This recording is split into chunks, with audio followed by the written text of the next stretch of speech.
अच्छा, उसके बाद नेक्स्ट आता है मेजर द सेंट्रल टेंडेंसी। आपने मैट्रिक एफएससी में पढ़ा होगा सेंट्रल टेंडेंसी की मेजर। अब मसला पता है, स्टूडेंट से पूछे ना मेन मीडियन मॉड, कहते हैं हाँ ये पता है। मैं पूछता हूँ सेंट्रल टेंडेंसी क्या होता है, कहते हैं वो क्या है। वो मेजर द सेंट्रल टेंडेंसी है, मेन मीडियन मॉड है जो सेंटर के अराउंड रहती है। इसमें ज्यादा सोचने की जरूरत नहीं। मीन का मतलब है एवरेज। आपने एवरेज ले ली, आपने सारी फिगर्स को प्लस किया और टोटल नंबर ऑब्जर्वेशन से डिवाइड किया।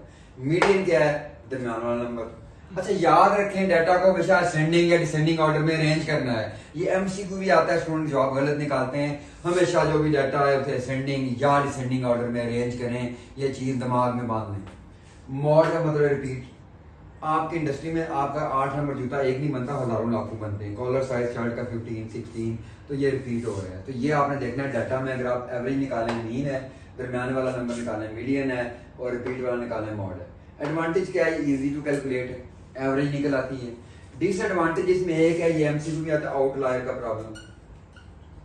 आउटलायर क्या है कि आपकी जो मीन आएगा वो आपकी मिनिमम और मैक्सिमम वैल्यू से बहुत ज्यादा डेविएट करेगा। लाइक 10 बंदे हैं घर में, एक की इनकम 10 लाख है, एक की 1 करोड़ है, एक की 10,000 है, एक की 5,000 है, और एंड रिजल्ट आता है जी 50 लाख।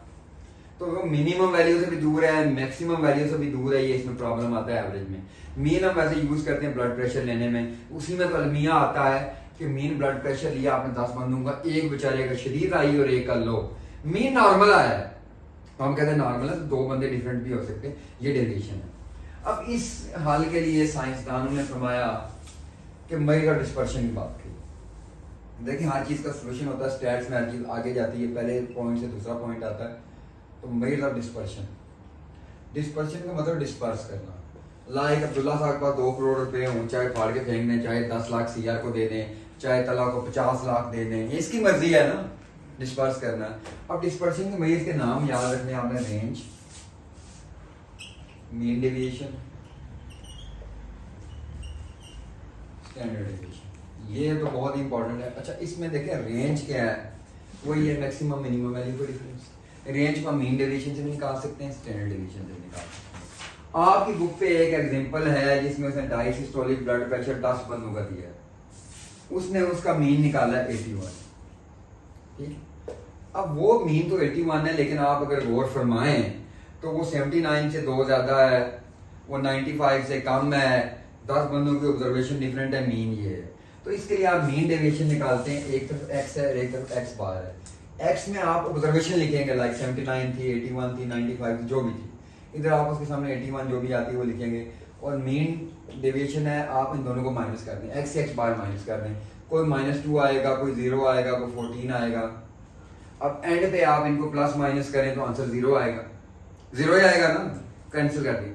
लेकिन आप कभी कभार ये करते हैं कि माइनस के इफेक्ट को नहीं देखते, माइनस काउंट नहीं करते, आप इन सबको जमा करते हैं, तो बुक पे आपका उसका आंसर 56 आया, ये आया। अब गौर करें, ये 56 का डिफरेंस 10 ऑब्जर्वेशन का डिफरेंस है, 10 है ना हमारे ऑब्जर्वेशन, तो 56 को आपने 10 से डिवाइड किया तो 5.6 आ गया। अब यहां से भी आप रेंज निकाल सकते हैं, मीन जो भी है प्लस माइनस 5.6, ये भी रेंज निकल है, ये आपने करना है। अब अगला सवाल है स्टैंडर्ड डेविएशन, ये बहुत जरूरी सवाल है, याद रखें। अगर आपसे खाली सवाल है मीन, तो मीन तक निकालना है। अगर पूछे मीन डेविएशन यहां तक निकालना है। अब स्टैंडर्ड डेविएशन पूछे तो आपने अगला स्टेप भी करना है। स्टैंडर्ड डेविएशन बेसिकली आप उसका स्क्वायर रूट लेते हैं। अब उसके लिए बेसिक रूल ये याद रखें, जो भी इंडिपेंडेंट वैल्यू है, 2 है, 0, जो भी इंडिपेंडेंट वैल्यू, कैलकुलेट करके स्क्वायर नहीं लेना, हर इंडिपेंडेंट डिफरेंस का स्क्वायर लेना है। तो आपने सबका स्क्वायर लिया, 2 का 4 आया, इसका 0 आया, एंड पे आपने कैलकुलेट कर लिया। लाइक आपकी बुक पे अगर आंसर 482 आता है, 482 आता है। अब आपने स्टैंडर्ड डेविएशन कैसे कैलकुलेट करनी है, फार्मूला याद रखें। स्क्वायर लेने के बाद अब आपके दिमाग में होगा कि स्क्वायर और स्क्वायर रूट एक दूसरे को कैंसिल कर देता है, तो पहले ही आपने स्क्वायर लिया ना, ये आपने वैल्यू यहाँ पुट करनी है, यहाँ स्क्वायर नहीं लेना। लाइक आपके पास 482 आया था, उसका आपने स्क्वायर रूट लेना है। और हम n-1 भी किया हुआ बुक पे। तो एक चीज याद रखें, सैंपल बड़ा आएगा, एरर के चांस कम है, सैंपल छोटा है, एरर के चांस ज्यादा हैं। तो हमने सैंपलिंग एरर को ठीक करने के लिए n-1 किया है, और आपका अगर नंबर ऑब्जर्वेशन 30 से कम है तो n-1 करना है। और याद रखें पेपर में अक्सर 30 से कम ही आपको वैल्यू दी होंगी, 30 तक इतनी लंबी स्टोरी नहीं करेगा। तो n-1 आपने करना है सैम्पलिंग एरर को रिमूव करने के लिए MCQ दिया है। तो स्टैंडर्ड डेविएशन में आपने मीन लिया, मीन डेविएशन ली, इंडिपेंडेंट मीन डेविएशन का स्क्वायर लिया, उसको जमा किया, उसका स्क्वायर रूट लिया, डिवाइडेड बाय n-1, n का मतलब है ऑब्जर्वेशन -1। ये सिंपलेस्ट तरीका है स्टैंडर्ड डेविएशन का, इसमें कोई रॉकेट साइंस इन्वॉल्व नहीं है। ये है स्टैंडर्ड डेविएशन, खत्म।